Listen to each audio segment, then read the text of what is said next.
Hi, this is Sai Kiran Ram here. ప్రజల కోసం ప్రశ్నించే గొంతునై. Please like, share and subscribe VVD News Channel Nandyal.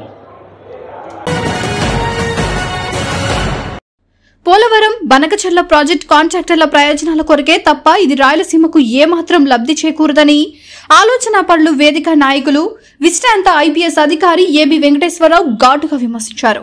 రాయలసీమలో ప్రాజెక్టులు నీటి లభ్యత, క్షేత్రస్థాయిలో ప్రాజెక్టుల స్థితిగతులను తెలుసుకోవడానికి 3 రోజుల పర్యటనలో భాగంగా నిన్న మల్యాల ముచ్చుమర్రి ఎత్తిపోతల పథకాలు, Pothireddypadu head regulator, Banakacherla cross regulator, Telugu Ganga ప్రాజెక్టులను సందర్శించడమైనది.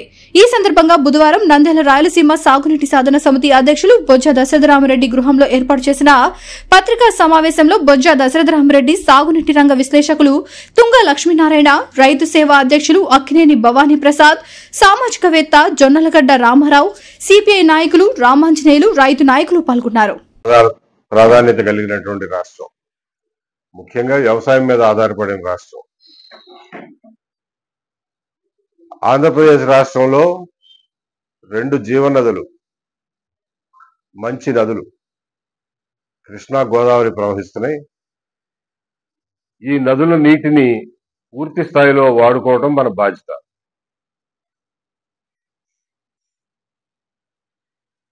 ఈ మధ్య కాలంలో సడన్ గా రాష్ట్ర ప్రభుత్వం Polavaram Banakacherla lift irrigation scheme అని చెప్పి అదొకటి తెర మీదకి తీసుకొచ్చింది. అది జగన్మోహన్ రెడ్డి గారి హయాంలో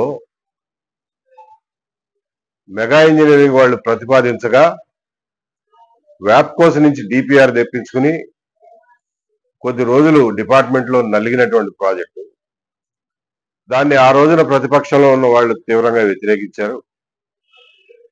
కొత్త గవర్నమెంట్ వచ్చిన తర్వాత మళ్ళా ఆ ప్రతిపాదనని తలకెత్తుకుని ఢిల్లీ దాకా తీసుకువెళ్లి అనుమతులు తెచ్చుకోవడానికి ప్రయత్నాలు చేయడం మొదలెట్టారు.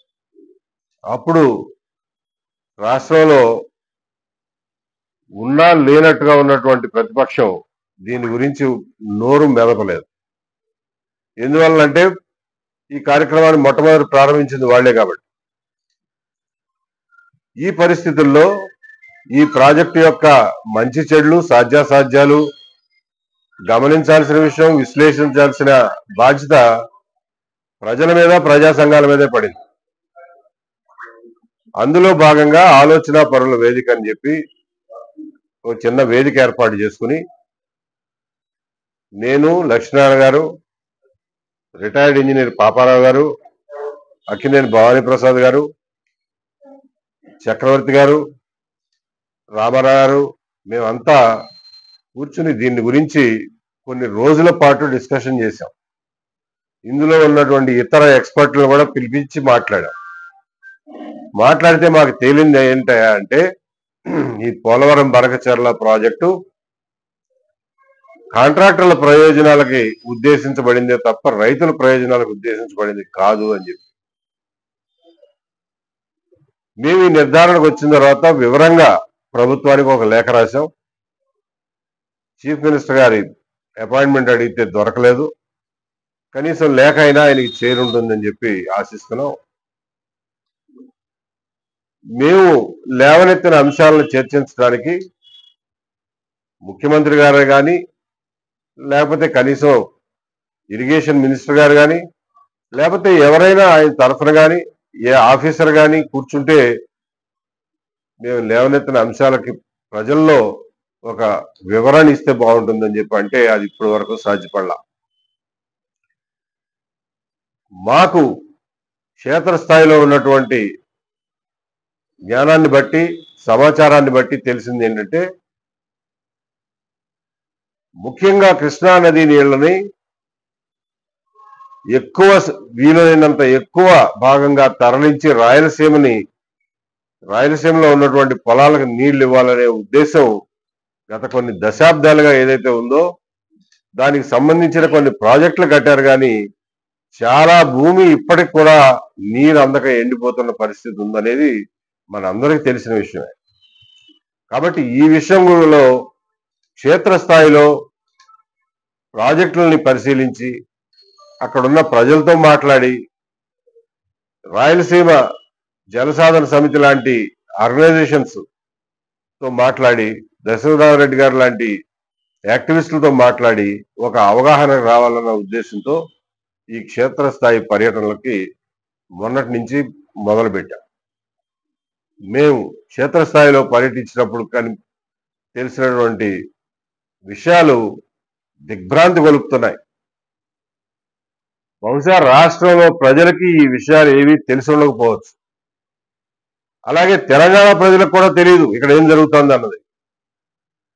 కేవలం చర్చలు, వాగ్వాదాలు, టీవీ డిబేట్లు, తొడగొట్లాటాలు, మీసాలు మెలేయటాలు, సవాళ్లు విసరటాలు ఇవన్నీ టీవీ ఛానళ్లకు మాత్రమే పరిమితమైనవి తప్ప క్షేత్రస్థాయిలో ఏం జరుగుతుందన్న విషయం ఇరు రాష్ట్రాల ప్రజల్లోనూ సరైనటువంటి అవగాహన లేదనేది తేటతెల్లమైంది.